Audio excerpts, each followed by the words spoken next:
Welcome to ESVN, the Emma Sports Vigeland Network show. My name is Emma Vigeland. Hello. It's ESVN OT, where we will be giving our locks, our picks against the spread for the weekend. But if you are new here, like and subscribe, like the stream, comment. And if you're listening on a podcast platform, subscribe to the YouTube channel, youtube.com/ESVN show. Give us 5 stars. All that good stuff. I'm in a better mood about hockey. The Rangers finally have won 2 games in a row. Didn't look absolutely embarrassing, giving up leads in the third period. And so, on that front, I feel better. Hello, Bradley. Did you see that guy pouring beer on himself? I did not see that guy pouring beer on himself. This Rangers fan in Vegas. He was so excited that he was just dumping beer all over himself. Oh, lovely. Wearing a Martin St. Louis jersey. Martin St. Louis. Martin St. Louis. Oh, oui, oui. Oh, Shantae. How are you, Bradley? I'm okay. I'm tired. Okay. I'm okay. You downgraded yourself from good to okay. I just, for some reason, stayed up till 3 a.m. last night.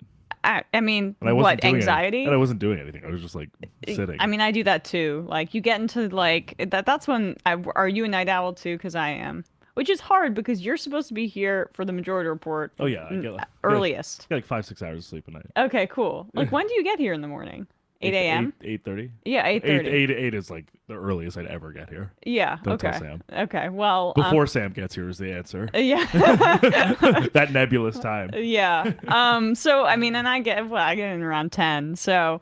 but... Hey, look, you're a little bit of a kinder to though. I get in much later when it's just us two. Oh yeah, well I don't care. But I plus the Rangers are on a West Coast trip, so I've been staying up late to watch them. Yeah. My feelings about the Giants team, it's like they've already won. This season, the fact that they're even in the mix in December is huge, and so I don't think they're going to make the playoffs at this point. We'll get into that with our picks, but I need the Rangers to be good. Like, I can't have the Rangers miss the playoffs, be an embarrassment, have Gallant get fired midseason, and the Giants also miss the playoffs. That would be bad for my psyche, yeah, especially because I had a lot of expectations about the Rangers going into the year. With that said, we actually have a lot of news to get to before we get to our picks. Brittney Griner finally freed. Yeah, I was not expecting that this morning when I checked the news, but it was really great to see, because it's been 10 months. She's been in a Russian penal colony, only 1 hour outside a day, sharing a room with 2 other cellmates, doing physical labor by all accounts. I don't know why this stuck with me, but the fact that they had to construct a new bed for her because she's 6'9". I guess that anecdote, you just kind of picturing her in that situation was sad for me. Of course, I mean, it's just horrible to hear, and the fact that she had to deal with this because of cannabis cartridges that had trace elements of it. Not that I wouldn't care if her whole suitcase was filled with weed. I mean, the war on drugs is absolute insanity, and this was clearly a maneuver for the Russian government to get one up on the United States in the midst of the tensions that have existed for decades, but also connected to the United States' funding of Ukrainian efforts to resist the invasion, the Russian invasion. And so she became an unwitting pawn in international negotiations. And there's so many thoughts here. One, the right-wing reaction has been, oh, we got totally fleeced. I saw Dave Portnoy, the biggest douchebag in America, saying that basically. It's like, oh, are we evaluating a trade? Is this a trade for an NBA player or something? Give me a break, dude. This is her life. And bad deal. It's just, all right, cool it. The United States sent back Brittney Griner for a Russian warlord. Who says no? I mean, but he's not even... Okay, look, I understand this is a bad guy who was imprisoned. Victor Boot is his name. It's spelled like Bout, but it's pronounced like Boot. Arms dealer, not a savory character for sure. However, what he's done, selling weapons to bad actors and terrorist groups. The United States did that in the Middle East to some of the same groups as well, as a way to fight back the Soviets at the time. We don't talk too much about that. Selling weapons to guerrilla fighters. We do that and have done that for right-wing paramilitary groups. Selling weapons to both sides of a conflict. Hey, U.S. weapons manufacturers, they're all in on that, baby. These are all things that we've done. So, like, when these right-wingers are saying, oh, it's the end of the world, like the big bad Thanos going back to Russia. Give me a break. Give me a break. Also, now Russia will have guns and arms. They didn't before, and now the big bad comes back, and he's going to give them guns. Well, also just like, I guess for me too, I think just realistically, like, there was no way that a deal like this would transpire without having to give back someone in return. Yeah, does people know how diplomacy works? It's not ideal, of course, to have any sort of like, Russian warlord be back free in Russia. I understand that, but it's at the same time, this has also happened with, when the Taliban took prisoners, when the Iranian government takes prisoners, and any sort of exchange usually involves that country receiving someone in return. Of course it's not ideal, but it's also wouldn't be ideal for Brittney Griner to die in a penal colony as well as a result of not making any sort of deal to get her home. Exactly. I mean, these are negotiations and you give concessions. That's why it's a prisoner swap, not a prisoner release. And so the guy, we didn't just like let him out to just like roam free in the United States, or like there were contingencies upon release, in the sense that we got someone who had been a full-on political prisoner back for 10 months, who, like I said before, I just want to be clear, like, she would have died there. Yeah. She would not, they would not, if there was no concessions made, she would not have been brought back to her family. And I'm sorry, it's just such a facile view of the world if you believe that one guy is going to have one guy who's not like a part of the Russian government at this point. He's been imprisoned for 10 years in the United States. He's not a political leader. He doesn't have the influence you think he does.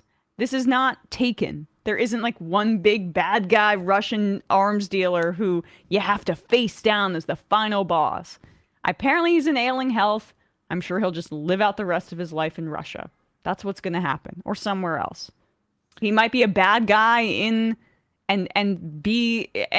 exist as a bad guy, but that's the price you have to pay to get somebody like this released, and it was important that she get released. And I think what's more important too is just to consider the fact that, like someone mentioned in the IMs on the show, like what this should do, instead of focusing on the Victor Boot aspect of it, is this should return us to thinking about getting Leonard Peltier released, getting Paul Whelan, the person along with Brittney Griner who was not able to be released as a part of this swap. Who Brittney Griner's wife was saying, let's emphasize that now, which was great. And in the sense that he is still a political prisoner and he has not come home yet either. And also the other two things like we need to emphasize, I think, from our perspective too, that we, in conversations with me, you and Matt on and off the show, is that one,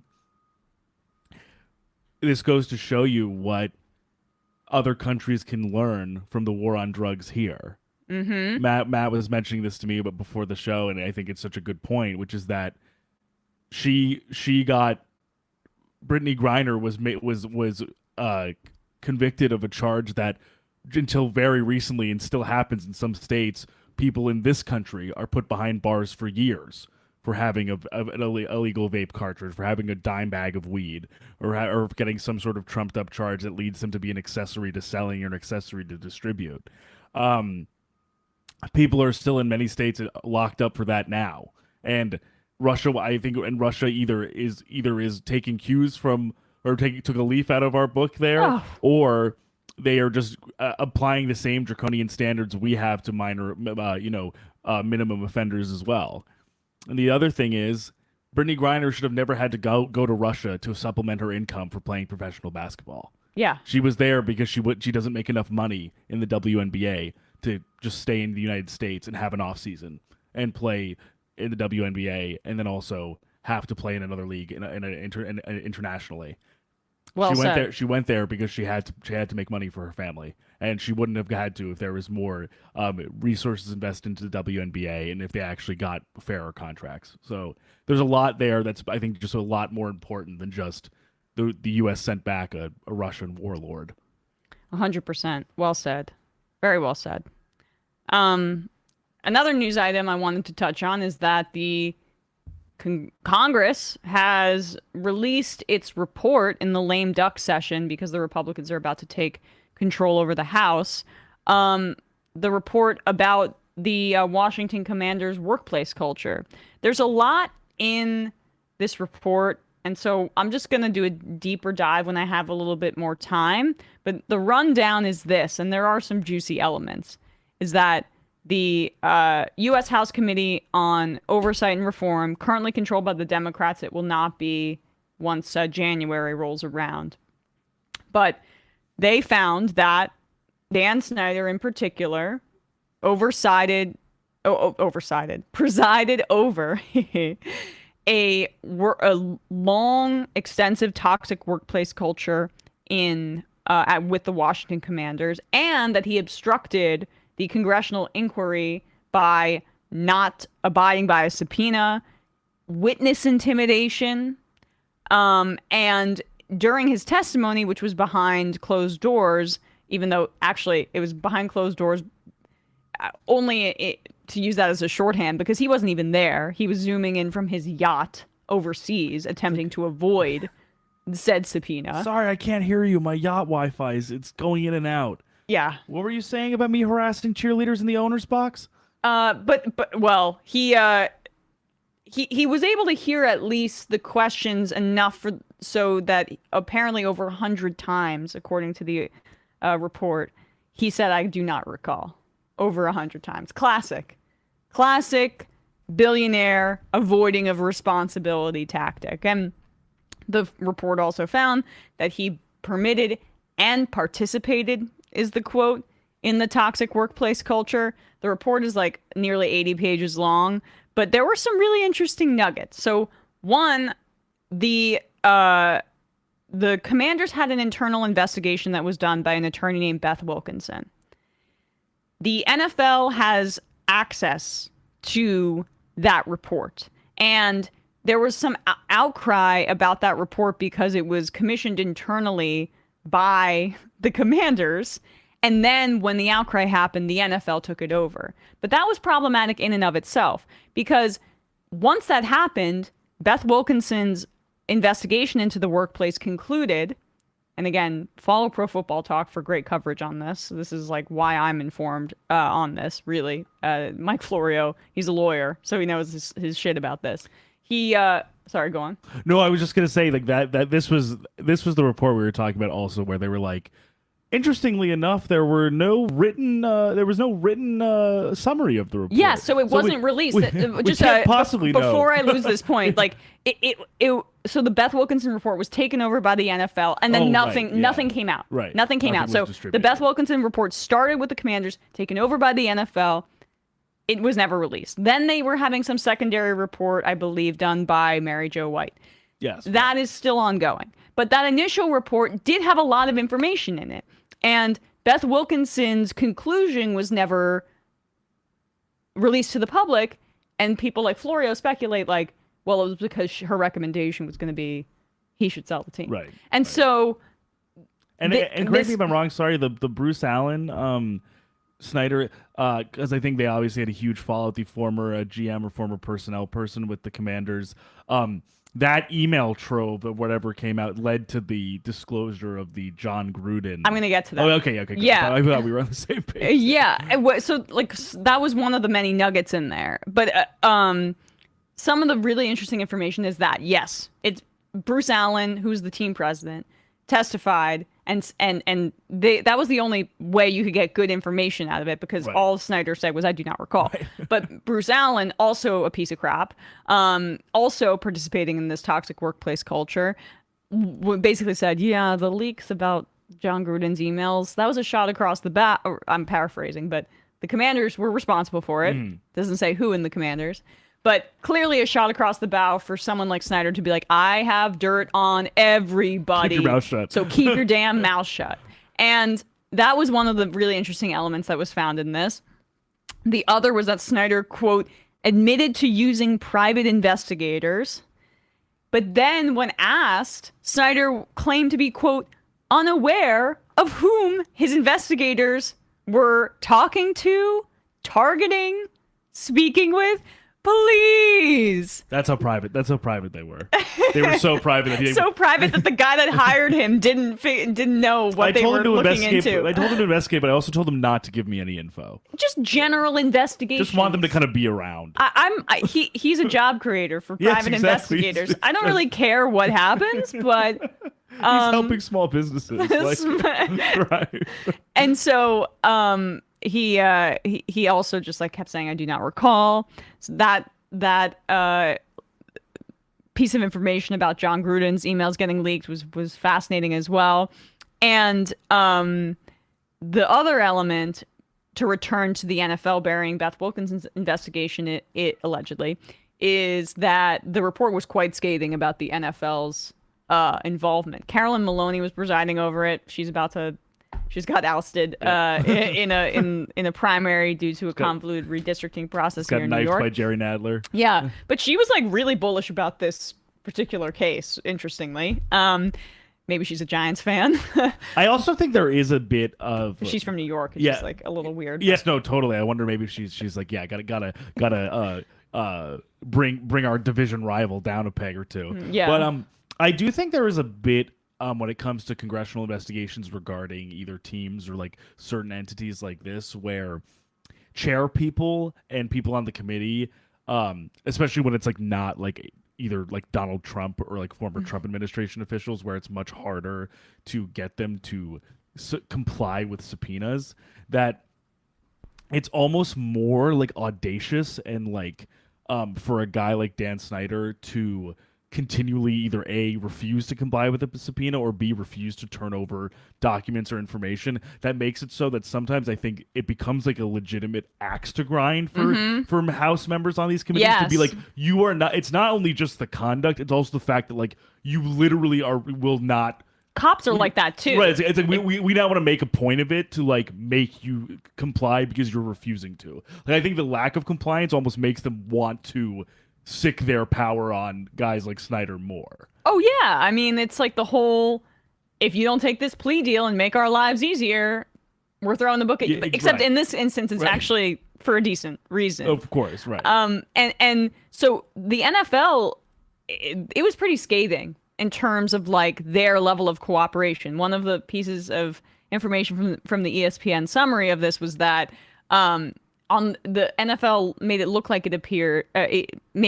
it was complying, but the documentation when the congressional committee looked through it was mostly news articles and press clippings, as opposed to and public court records, as opposed to actual information from Wilkinson's written findings. So it's just like, it reminds me, speaking of Trump, of remember when he wanted to show how many documents he had, and it was just a bunch of like blank pieces of paper. He's like, this is how many bills I've signed into law. Like I have a portfolio this thick, and people just realize it's just old newspapers in there.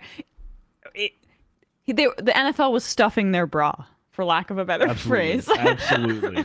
And so homecoming coming up. Yeah. Sadie Hawkins. I mean, come on. The NFL's the 13-year-old girl that's trying to look a little more mature. Like from B's to D's. May or may not have been there myself.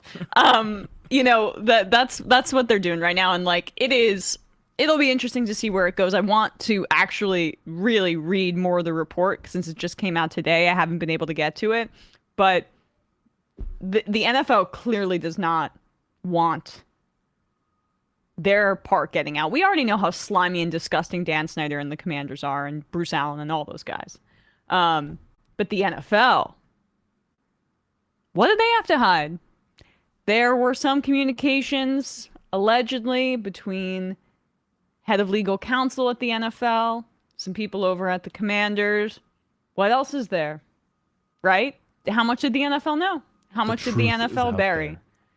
At the very least, they don't want us to know the information, and they're so freaked out that they're like giving fake pieces of paper to Congress in order to hide what happened actually here. So very interesting stuff. Dan Snyder, total scumbag. Hopefully he follows through selling the team, because even though I'm a Giants fan and having a Dan Snyder owned team in my division is not, bad for me on the surface, no, this guy is such a predator and piece of crap that he needs to go.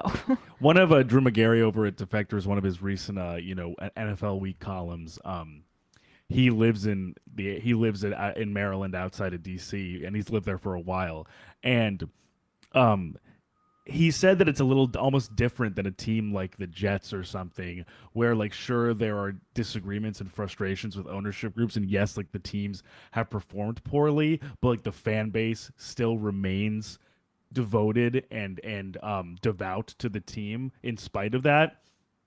And he's like, that's not even happening with Washington anymore. Because Snyder over like the last 20-25 years, especially after they were actually like a perennially talented and good team. Yeah, like hard to believe they've won the Super Bowl. Right, won the Super Bowl, had like first black starting quarterback to ever win the Super Bowl on the Washington franchise. And like to the point now where after all of that success, he almost now at this point after 25 years, 23 years of owning the team, it almost seems like he intentionally has driven it into the ground to the point where fans aren't sticking around. Yeah. Fans aren't waiting for either him to try and, scam Washington D.C. or Virginia. They've become Maryland. Ravens fans, right, out of a stadium. They don't want to support this guy who is literally, continually, blocking more seats off for suites and deluxe packages, so he doesn't have to pay as many taxes on regular seats. Like people see this shit, and at some point, I think beyond just all of this stuff, the walls have to close in, because at some point, you can't outrun all of the terrible shit you've done as an owner and all of this federal scrutiny without at least some people taking notice and also some people wanting you the hell out of there. Yeah. I mean, like, there's only so much shamelessness that he can imbue in his leadership, which is like, I'm just happy when visitors overtake the stadium every time we have a home game. And it's embarrassing. Right, and I think that's the big thing now at this point, is even beyond all of the illicit shit, because don't get me wrong, there's no question that every single owner in one chance or another is doing that shameless shit themselves. The Jets, Woody Johnson was Trump's ambassador to the UK. Like, it's not as if like it's only individual to Washington. Yeah. But beyond the improprieties, it's the humiliation. It's the embarrassment. It's the shame. It becomes, I think at some point, the dam breaks. Yeah. I mean... And who's to say if it's now, but I think it will. Yeah, I agree. And it'll be interesting to see, like, of course, the congressional Republicans, they came out with a counter statement saying, like, they're going after... keep protecting that trash. They're like, Taylor Heineke is good. Yeah. Don't you see? By the way. Scrappy Heineke. Yeah. All right? Anyway, who cares what the Republicans think? But speaking of crappy owners, I just wanted to highlight this really quickly. Look, I'm an Odell stan. We couldn't not. I'm aware... I'm aware that my Odell fandom is not necessarily shared by the general population, but just quick rundown. Odell Beckham in New York was the most exciting player that the Giants have ever had on offense in the history of the team. He was on track to break pretty much every wide receiver record, but he sacrificed his body and is still feeling the ramifications because Eli was throwing hospital balls to him at the later part of his career, and he had to carry the team in a way that a wide receiver hasn't really done. Recently, Justin Jefferson, frankly, is like the closest I can think of. in my lifetime. And he ended up getting unceremoniously traded from a team he never wanted to leave. By the way, when they were losing, he was incredibly passionate, maybe a little immature, but his passion was trying to fill a vacuum because Eli was a little aloof at that point in his career. I love Eli to death, but he was not performing very well, and that just was never his style. It was just never his style. He's a sweet guy to be around, but he's not the rah-rah guy. Odell was trying to do that with the team, but because he's black and because he's a receiver, the entire swarm of the New York Post and the media apparatus here in New York demonized him. And he was vocal about Black Lives Matter, so they demonized him. And every, Johnny from Massapequa and Bobby from Seaside calling in bald and fat and white and Republican into every WNYC radio show, or no, it's not WFAN. Yeah, the fan, yeah. Radio show, oh, Diva, get him out of here, get him out of here. And he left, and he went to Cleveland. It was a bad situation. He got his injuries caught up to him. Baker Mayfield was refusing to hit him out of spite. Goes to Los Angeles, was playing out of his mind in that Super Bowl, would have been the Super Bowl MVP, 100%. Caught that touchdown pass, tore his ACL a second time. Now, I feel like his career and how it's gone based on the talent that he had is a sad story. But he's still, a beloved teammate. And truly, try to find a teammate besides Baker Mayfield that doesn't like Odell Beckham Jr. You won't find them. And I think an asset to any team that wants to sign him. It might not be for the price that he wants, but he's currently recovering from the second ACL injury. He's doing this free agency tour. He went to the Giants first, which I never thought that they had a real chance, but you'll see me cry tears on this program if he returns to the Giants. I will guarantee that. He then went to the Bills. Then he went to the Cowboys, who everyone kind of guessed was the front runner to sign him. He was asking maybe for more money than they wanted to provide him. And what do you know? Jerry Jones, after publicly flirting with him, salivating all over him, leaks his knee status to the media in order to discipline him for asking for too much money, to maybe get his price down. You think that that's going to work with a guy like Odell, who's been as savvy as it gets, really, with how to operate with his agent in a NFL marketplace? And it's pretty clear he's not rushing, also. He's not rushing. In the sense that if this was a potential hurry-up move, it hasn't really been there. There don't seem to be any signs pointing towards him being inclined to comply with that. In terms of how he's definitely been weighing his options and being patient about who he'll sign with, or who he's even interested in signing with. It is interesting though, because beyond this, I am genuinely curious if this will scare off any potential suitors. But that's what they were trying to do. Yeah, for the Cowboys' own gain. Oh, no, the Cowboys wanted his price to go down, for him to have less options, and for him to sign with them. But he's going to understand what the hell is going on here. And you know who didn't leak because they're classy organizations? The Bills and the Giants didn't leak his information to the press to make sure he had less bargaining power. Yeah, it seemed it did seem to coincide that there was more and more info coming out about his availability after he went to Dallas. No. It's not even that obtuse. It was to a Dallas Cowboys connected reporter. And Jerry talks to those guys all the damn time. And it's just really, really uncool to do to this guy who everybody loves, well loved in locker rooms. Jerry's own teammates were like, "We want him here. Let's go to the Mavericks game. Let's all do this." It seemed like a good visit, honestly. And that is an anti-player, anti-worker move by the Cowboys. It's slimy. It is slimy. And I don't know. All of the teams that the Cowboys are negotiating with know this information already. There's no reason to go public with it except to get the media to turn against him, to tamp down his price. And I just think it's not a cool thing to do. I'm hopeful for my selfish reasons that this burned Odell's relationship with the Cowboys because he'll understand what's going on here. But frankly, even if it didn't, it would have been really difficult for me to stomach seeing him in a Cowboys jersey. Wow. But as long as he got his money, he was on his way to getting a $20 million deal contract before he tore his ACL in that Super Bowl. He was playing really well, and you saw he's one of the most gifted receivers physically to ever play the game, and intellectually. I mean, he knows the game better than anybody. And I just, Jerry Jones is a slime ball. It's just sad because to your point about like it was so clear that I've said this before, but it's just so clear that like when he left Cleveland for LA, it was so abundantly clear that he in no way was the problem. And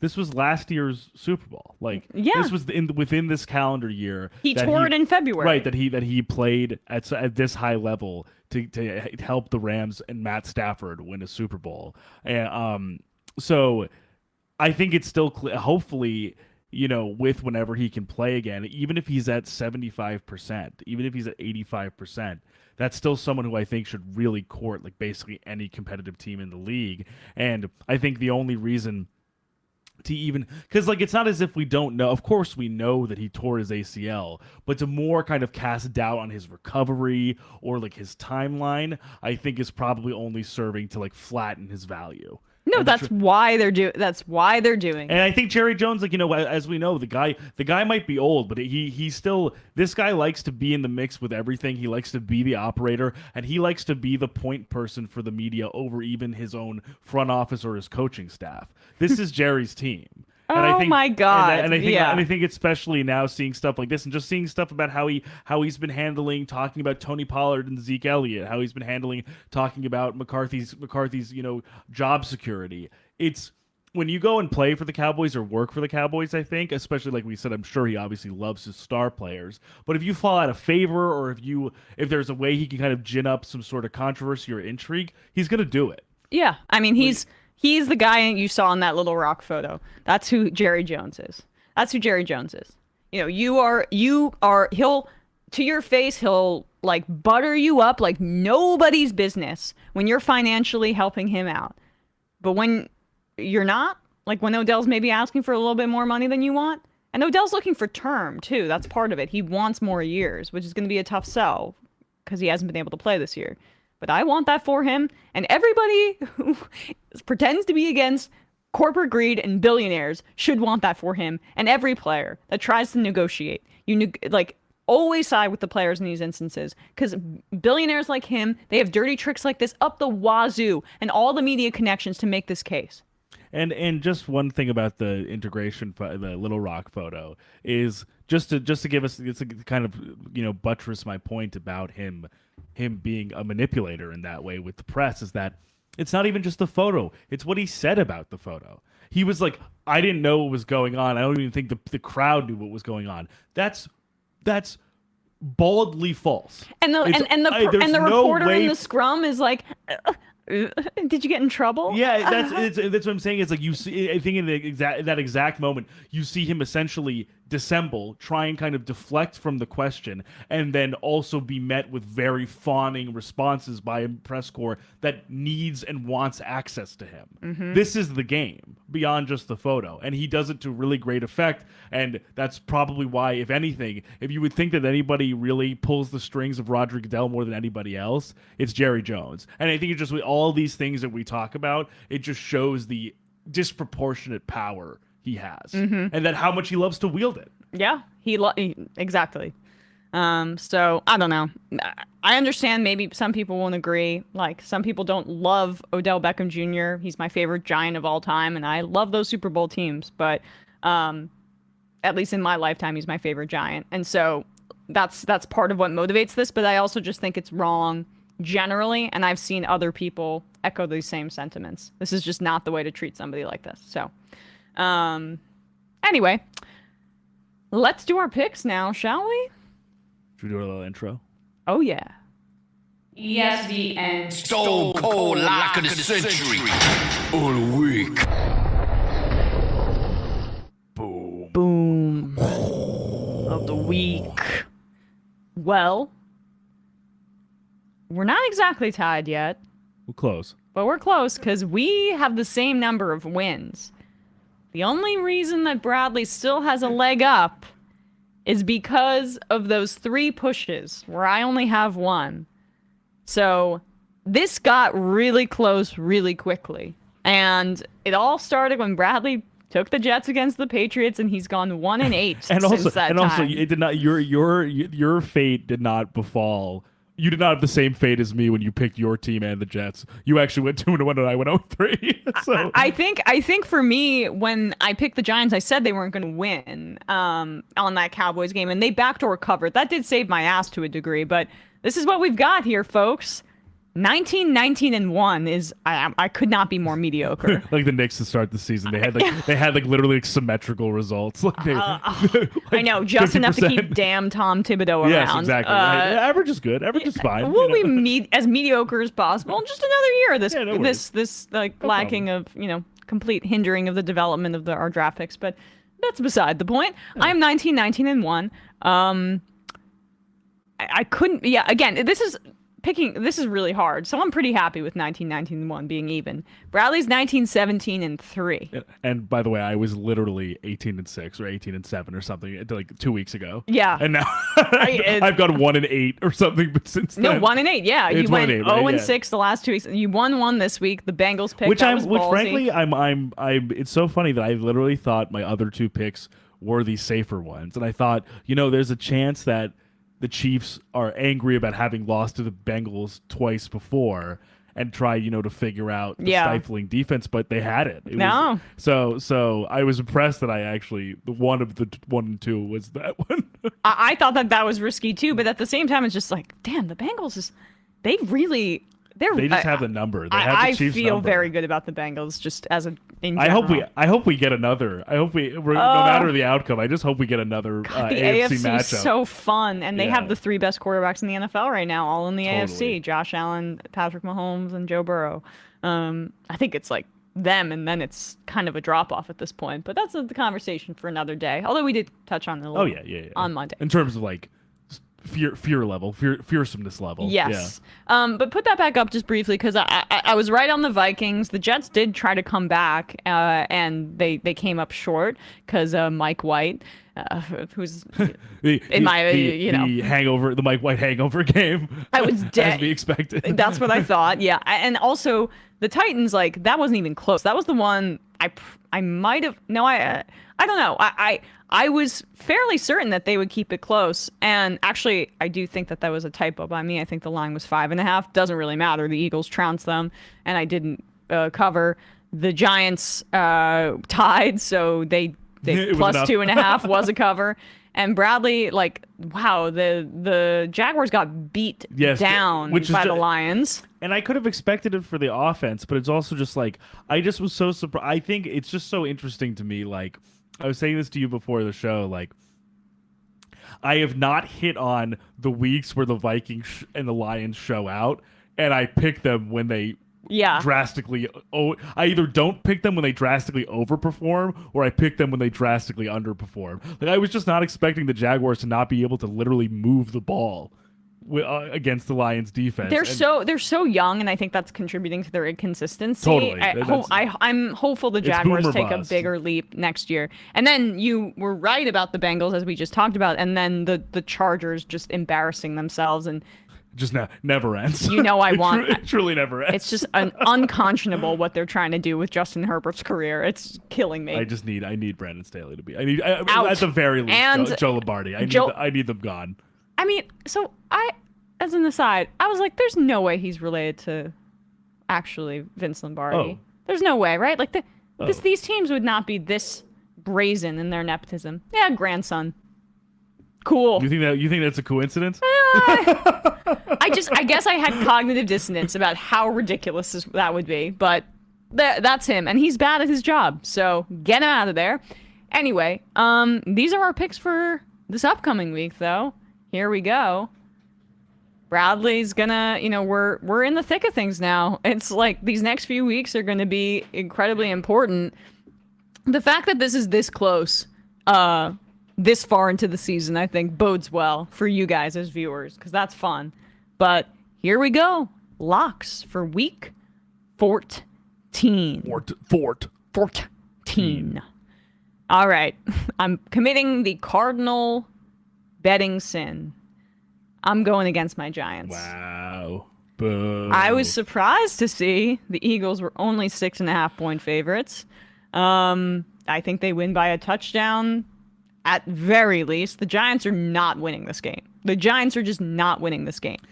Yeah, I just think that as we've been talking about the last few weeks, like with the Lions game and this Commanders game, and even the Seahawks game to a degree, there's a little bit of mean regression happening with the Giants, and I still think it can be competitive. But the Eagles it's just so clear that like offensively they have so many ways to win. There's just so much they can do. Yeah. And if the defense can just most complete team in the NFL. Totally. And if the defense can just hold up, it just seems like. Although the Bengals are pretty good too. Oh yeah, it's just and especially now. Yeah. It's just really hard for me to see like the Eagles even with the one game they lost, even with the Commanders game, and even with the Colts game being close, I'm still like. But at the end of the day, they can win ugly, they can win clean, they can win on the ground, they can win with Hurts passing. It's just like. I still haven't seen a step of them faltering where I'm like, oh, that could be concerning going into the postseason. I'm still like, I just think it's even for this week, but going forward, I'm like, it would be tough for me to bet against the Eagles. Yeah. So my case is very similar to you. I mean, the only thing that really I think can derail them from at least going to the NFC Championship game is some injuries. Yes, but agreed. At this point. So the Giants do have Dexter Lawrence and Leonard Williams, and they've been a much better run-stopping team in the past. The issue is that Wink Martindale's... And if you can stop the run, then maybe you have a chance because you can make them a little more one-dimensional, and Hurts passing, you can focus a little bit on that. Like make him uncomfortable a little bit more. So under Wink Martindale, the Giants are just not a very good run-stopping team despite having those big people, and that's because... those two guys and that defensive line have to overcompensate for right now a very, very depleted secondary. No Xavier McKinney, no Adoree Jackson, who's been their best cover corner all year. Actually, a rare Gettleman player living up to his contract. Yes, right. And, the Giants have to be overly aggressive with blitzing because they don't have the personnel to match up with these teams, especially with the Eagles, who have A.J. Brown and Devontae Smith. Right. And now the Giants don't have... They're playing like guys... I mean, Fabian Moreau, he's been a nice surprise, but it's basically guys off the street otherwise. And 100%. And when you can't stop the run, the Eagles can do all their play-action stuff. And then it's just the floodgates are open. And so once... Then it becomes a basically like a... Okay, stop our run. Yes. Like we dare you. Right, basically. right. And then, so then the Giants say they blitz and bring an extra guy, on the pass play. Okay, oh boy, then one of those like weapons is going to be burning us. And so they're just so balanced on the offensive side of the ball, and on the defensive side of the ball, they're really balanced too. And the Giants have no receivers right now. Yeah, none. Too. I mean, Kenny Galladay, I think, has COVID or something. He's out with an illness again. Like it's been a week. Call of Duty brain. Who cares? Yeah, I mean, he's checked out. I mean, I don't really know. He's also just like lost a ton in terms of explosiveness. And then it's just Darius Slayton and Isaiah Hodgins, who is a 6th-round pick for the Bills that they basically got at the start of this year, kind of as a fail-safe, and Slayton, who's coming back from a no, he doesn't have an injury. Oh, no. okay. So basically, it's not going to be good for the Giants. They can only run the ball at this point with the lack of receivers, and the Eagles are going to be able to pick up on that, and because they're just too one-dimensional to keep up. That's my first pick. You go now. I am taking this is a revenge game anyway. I slice it because this is the two teams that have been tormenting me all year, facing off against one another. I am taking the Lions -2 over the Vikings. Again, a surprising line. Was not expecting the Lions to be favorites here. Like I don't exactly know what's going on. I was shocked too, but it seemed that when I see that means Vegas knows something I don't. Which is, I think you're probably right. There's some reason that they think that.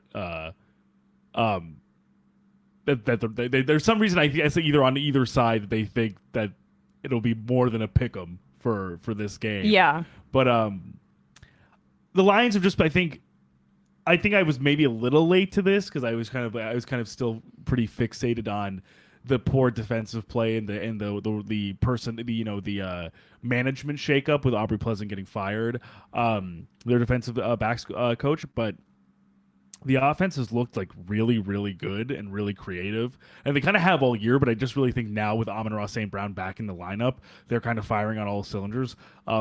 Goff threw for like over 300 yards on Sunday. He's with having like his 3 best touches. season in his career. And he's just by playing like pretty just serviceable quarterback play, highlighting the talent that St. Brown brings. That he's just like versatile, super athletic, plays really hard. He's a tough guy. Like the line has been playing really well. I mean, Penei Sewell is really like now at this point in his young career, like making a name for himself as like being a top 10 pick.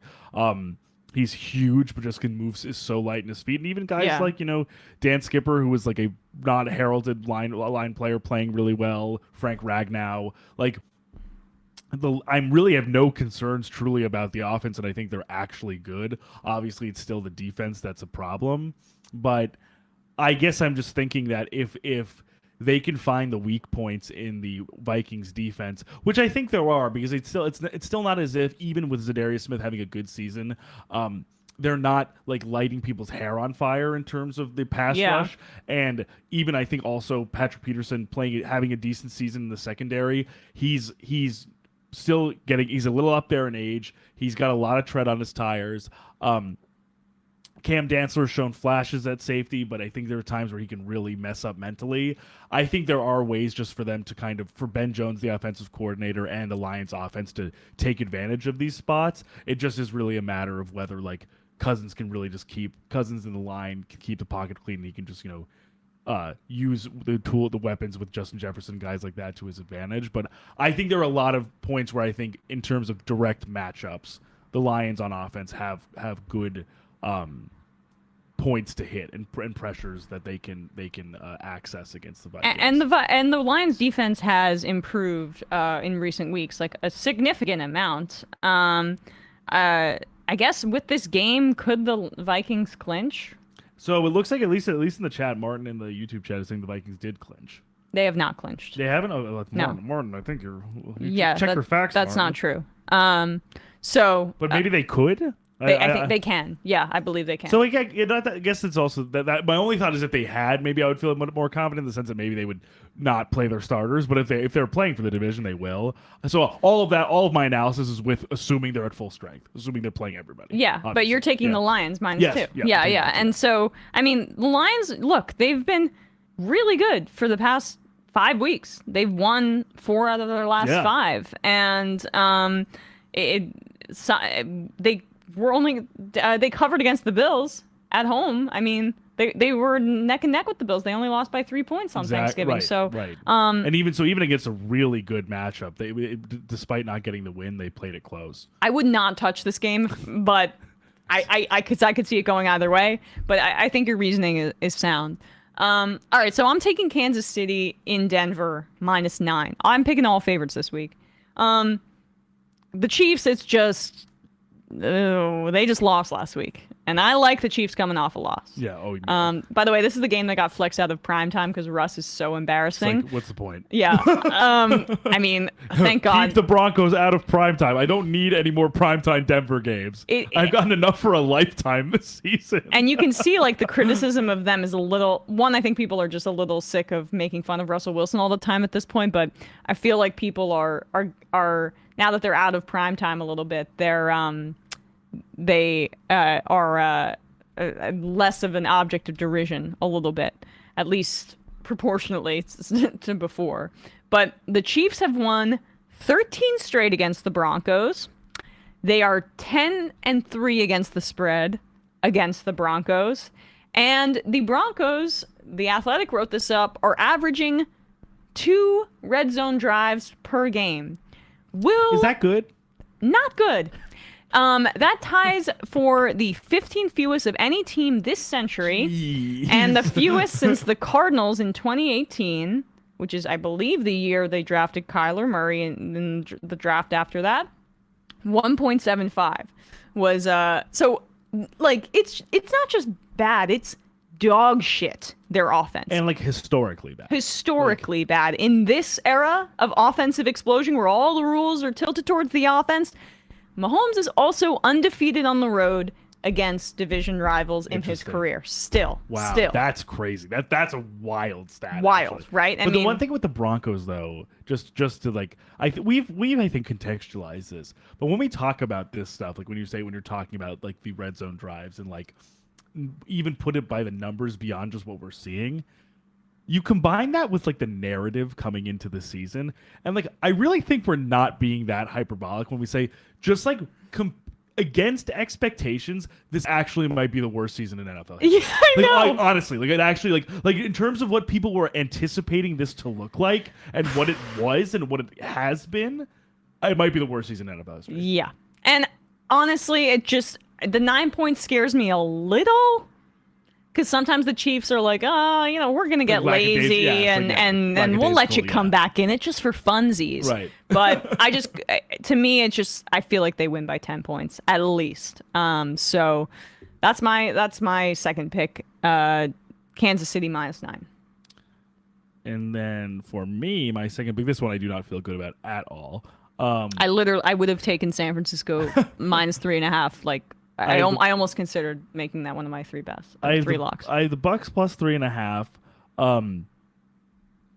Not easy for me to justify with the Bucks offense going against the 49ers defense, even despite the injuries, because like this is just what happens with this Niners defense. Is like they could basically put like potted plants as their linebackers, and they would still be like quick and nasty and aggressive and stuff like that. But I don't know, the Bucks, even despite some of the bad vibes that seem to be coming out of there, they managed to win close ones, and like Brady has still been able to whittle back some magic that he's had in these late game scenarios where I kind of thought he would have had fully lost it at this point.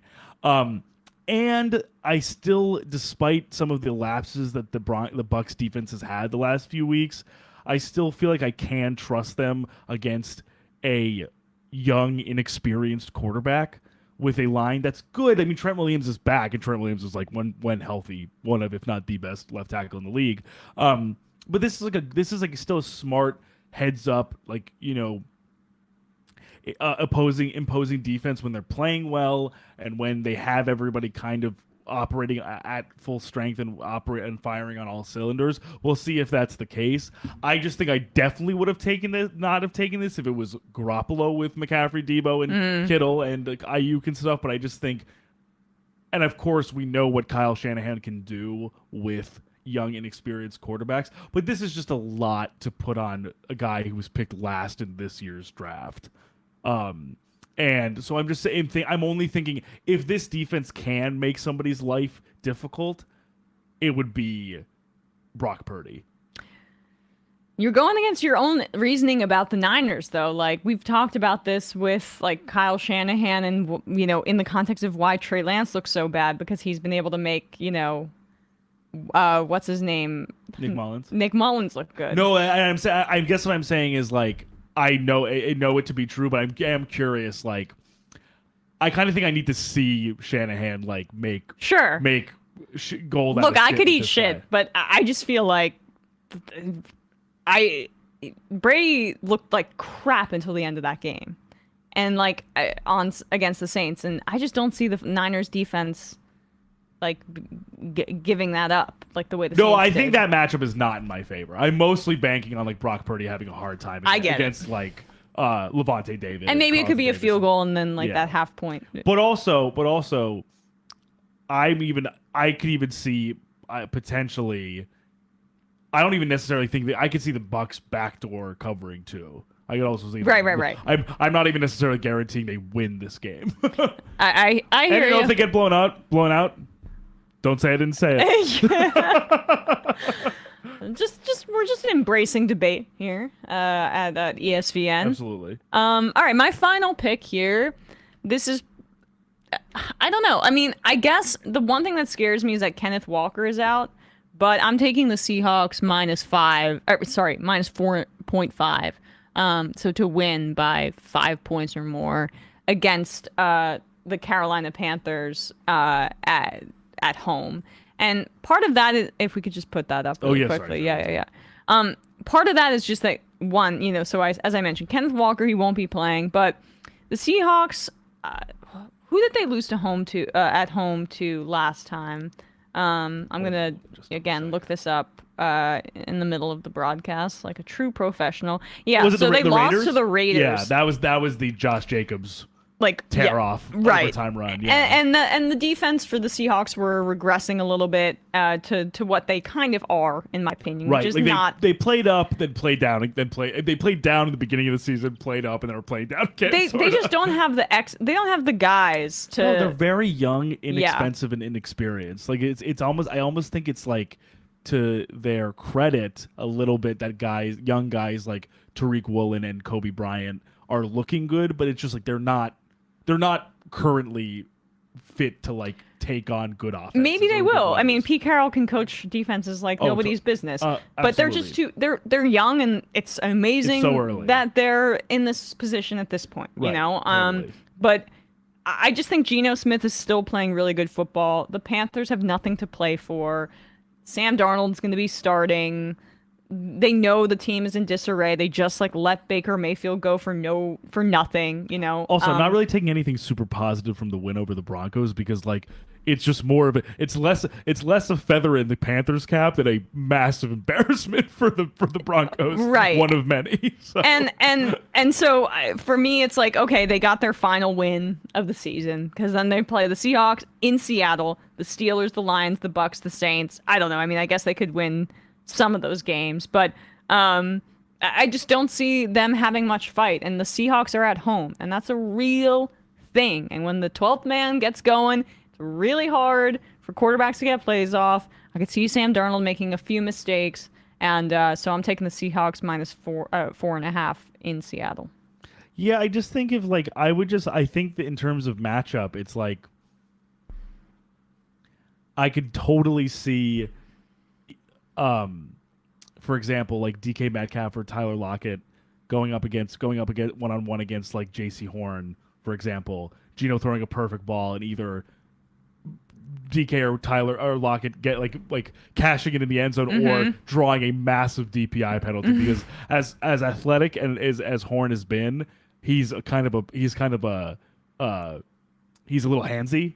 And he's a little aggressive with those hands, and draws a lot of flags. So I'm just thinking in terms of matchup. I just think there's very few. Maybe sure, Brian Burns could have a good game and could maybe make some trouble for Geno. But except for a few missteps, I even think the young guys on the line have looked really good. Yeah, Abe Lucas and Charles Cross. So I just think there are more matchup benefits for the Hawks than the Panthers. Yes, because I know we've talked about how there are more the Panthers, even without McCaffrey now, there might be a tiny bit more talent than some people might give them credit for. But like you said, there's just nothing really to play for. It's a transitory coaching situation also, and it's literally their third or fourth quarterback this season. Yeah, so and all their with all the flux, they have so much talent on the defensive line, but it's also just have they been coached to be? That's the thing. Have they been coached to be a have they solid, been molded correctly? Yeah, cohesive unit. I worry for guys like JC.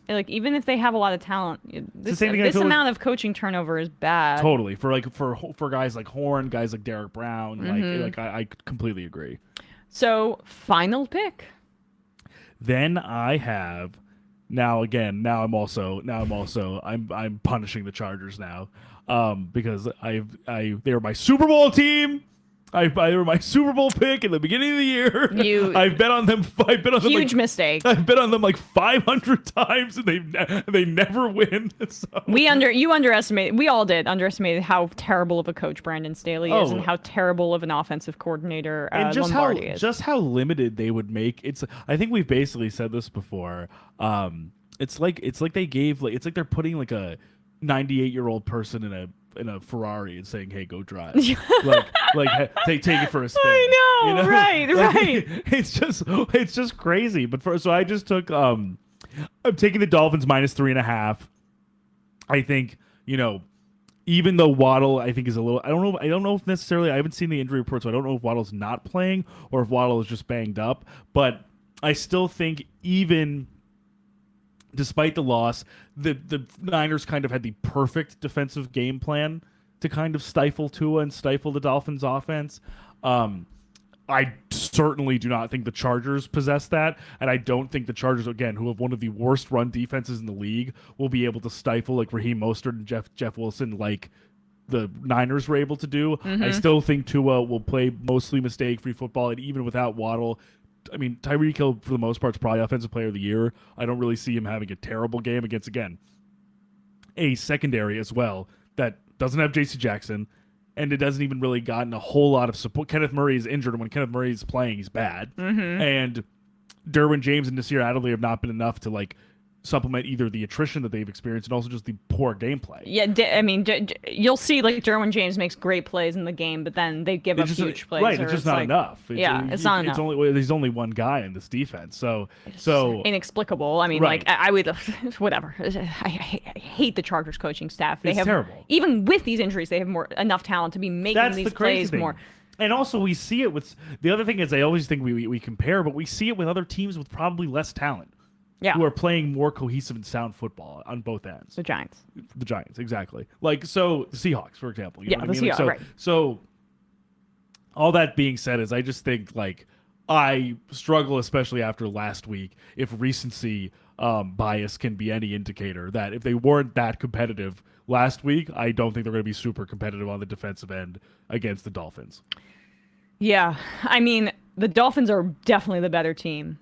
This will be in prime time. It'll be very interesting. I'm so glad this is what got flexed in because it's the battle between the 5th and 6th overall picks. Yes, right. Tua and Herbert. Yeah, and I love it. You know, I'm like dreading. I do think you're right that I think the Dolphins will win, and then it's going to be like vindicated. Yeah, Tua's better. No, so but. That will be what will be told to me. I'll be on Herbert Island. I will be on Herbert Island till I'm in the grave.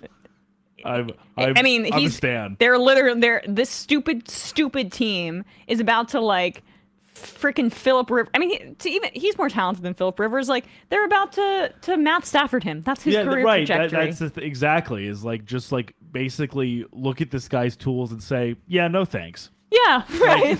No, we'd just rather... We'd rather you throw 3 yards behind the line of scrimmage to Austin Eckler and Gerald Everett. Yeah, we'd rather, like, if you're going to throw long, you have to jam it in and make sure... Everything's a one-on-one matchup, and our receivers don't have any speed, but we're still going to do it anyway. Right, and if you're gonna throw a ball, if you're going to throw a deep ball, we'd rather you throw it into quadruple cut. Yeah. Please. Yes. Thank you, Justin. Thanks so much. Meeting over. It's infuriating. Anyway, those are our picks for the week. To recap, I've got the Eagles -6.5 in New York against the Giants. I've got the Kansas City Chiefs -9 in Denver. I've got the Seattle Seahawks -4.5 in Seattle. So I am picking all favorites. Bradley's got the Lions in Detroit -2. He's got the Tampa Bay Buccaneers in San Francisco +3.5. And the Miami Dolphins in LA. I mean, who cares? That's not even it's like basically a neutral field against the Chargers -3.5. There will be more Dolphins fans than Chargers fans, for sure. I'm really sweating this Buccaneers pick now. Yeah, I'm sorry if I started talking about it and I was like, I am really making a case against my pick. Which means it'll probably be the one that maybe I'll go 1 and 2. Yeah. the other ones don't go well, but somehow the Bucs win by like 10 or something. And hey, look, I don't like to bet against my own team, but right now I want to win this competition. It's getting to crunch time. That's the one I feel best about out of all of these. We're down to the wire. Anyway. But we're thinking, so just to clarify, pushes will probably... We should clarify. Yes. Yeah, we had someone point system. There were a few people I feel like who kind of gave us a little bit of a rubric for how we can. I want to give the person credit because I asked people in the YouTube comments, and I'm just going to look it up really quickly. I asked people in the YouTube comments to give a suggestion for how to accommodate the pushes. Yeah. I just got signed out of my account. Why? 2-step verification. Okay, let me just check here on this computer. So can you do the two-factor during the broadcast? no, please? yeah. Do you guys want to hear? I just need to get a code to my email. Yeah, I can give you. I'll give my password live on air. Yeah, that's fine. People might be interested in that. Okay, hold on one second. It was a comment on our last week's locks. Okay, so the person who said it was Michael Corona. Thanks, Michael. Win equals 1, push equals 0, loss is -1. So basically I am at net 0 right now. Bradley is still up with that by 2. So yeah, they just like the pushes cancel out there, 0 points. No, I think that works. That makes sense. Yeah. So I really do need to make a ground by at least 2 games on you. That's no pressure. where we're at. All right, guys, appreciate it. We'll see you on Monday. And like the stream, comment, subscribe, ESVN Show, youtube.com/ESVN Show, 5 stars on podcast platforms. Thanks so much for listening. Bye-bye. Bye-bye.